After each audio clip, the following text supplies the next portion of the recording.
I recently received several different cultivars of cherry that I wanted to introduce to our orchard, but as you can see, it's getting rather full. And this is a problem many homeowners face. They want to grow a variety of nutritious fruits, but don't have a lot of room for those. So one way to overcome this problem is to use a high-density planting system. And this is an example of that with my cherry trees.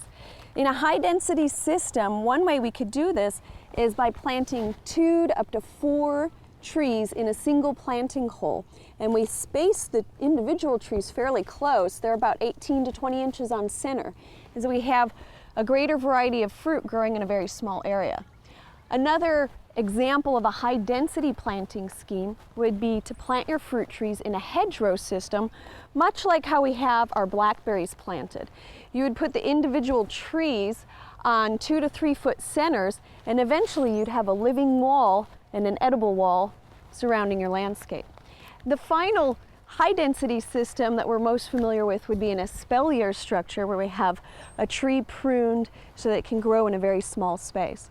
Now obviously this is much closer plant spacing than what we normally recommend when we're planting fruit trees. And you certainly wouldn't see this in a commercial orchard, but homeowners often have different needs, certainly different equipment and different labor than what we find in the commercial orchard. And so this system can offer us several advantages. Now the production per tree is going to be lower because these 3 trees are close together and they're competing for all the nutrients and sunlight, water. But if you look at the production per area, we're not going to lose too much in terms of fruit production. We're certainly going to have enough to feed a household. This system does, however, offer several advantages. Now many of our fruit trees, like our plum tree here, require pollinators so that they have good fruit set.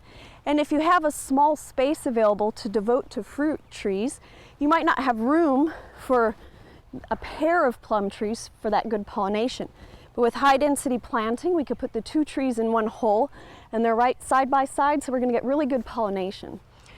We can of course also plant multiple cultivars, so we don't have to make that difficult decision between the Bing cherry or the Rainier. But we can even plant closely related fruits together.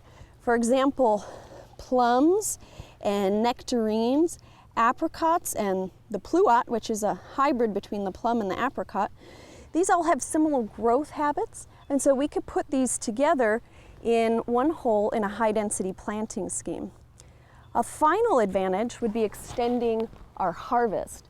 A good example would be peaches. We could plant an early ripening, a mid-season, and a late-season peach all together so that we have fruit production for a longer period of time. Now one thing you want to consider if you're planting multiple fruits together is that you select plants with a similar rootstock. We don't want to plant a dwarf plum right next to a peach that's on a standard rootstock, because that dwarf plum won't be able to compete as well for water and nutrients. Another goal of most home gardeners is to keep their fruit trees at a manageable size. Now in an orchard, growers typically scale 12-foot ladders to thin or harvest fruit, but homeowners are less likely to do that. We want a small tree that we can easily reach for pruning, for thinning, for harvest. Perhaps we want to cover it with a net during certain times of year. And there's several ways that we could keep that tree small. One is through our rootstocks. We talked about this earlier, how some rootstocks have a dwarfing effect. Another is just simply this high density planting. When we put these plants close together like this, their roots are going to be competing for resources, and so that is going to naturally have a somewhat limiting effect on the size. And we'll also look at some pruning to keep our trees short. We want to have a goal in mind, and that goal is to pick a size for the tree, and through our pruning, keep it that size.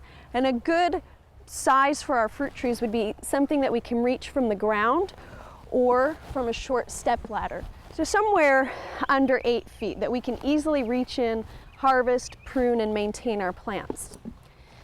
Now with all fruit trees that we plant, we begin by cutting the trunk back. It comes from the nursery with a nice branch structure, but you can see these branches are pretty high up off the ground. And as they extend and branch out, we're putting this canopy up here and all the fruit's already up high. So what we want to do is come in and cut our trunk back, and that's going to cause buds down here lower on the branch to open up and send out new shoots that are low. And what will happen is we'll have a nice low canopy where we can reach that fruit. Generally, we cut our branches, our trunks back to about knee high, and you could do it a little bit lower than that. I'm going to go ahead with just below my knee, and it seems rather extreme. We're going to do this for all of our trees, and we'll end up with a nice low canopy that we can easily maintain. Now these branches are going to start, the buds are going to open, we're going to get some branching coming out, and some of these you can see here are pointed towards the inside of the tree. Those we're going to want to come in and prune out because we want to keep the center area somewhat open for airflow, but we're going to encourage more outward growing branches as they grow. We'll also want to come back with our what we call summer pruning, and that's a technique to keep this dense canopy really small and tight, but it is a lot of work, so it might not be for everybody. With summer pruning, we come in the spring and we'll remove this new growth by half, and then we'll come back again in the summer and prune it again by half. So it's a really intense pruning method, but it'll produce a nice tight dense canopy and keep it low so that we can manage it easily. Now, one last thing to consider if you have several cultivars planted in a high density system like this is that one might be more vigorous than the other. For example, I have a Rainier and a Royal Rainier and a Bing Cherry. And the Bing happens to be on a rootstock that's a little less hardy than the other two. It has more of dwarfing characteristics. And so I positioned this cultivar on the south so that it wouldn't have to compete as much for sunlight. And that might help it compete better with the other two cherries. Another thing, if you do see one cultivar that's just growing more vigorously, it's okay to cut it back a little bit harder than the others.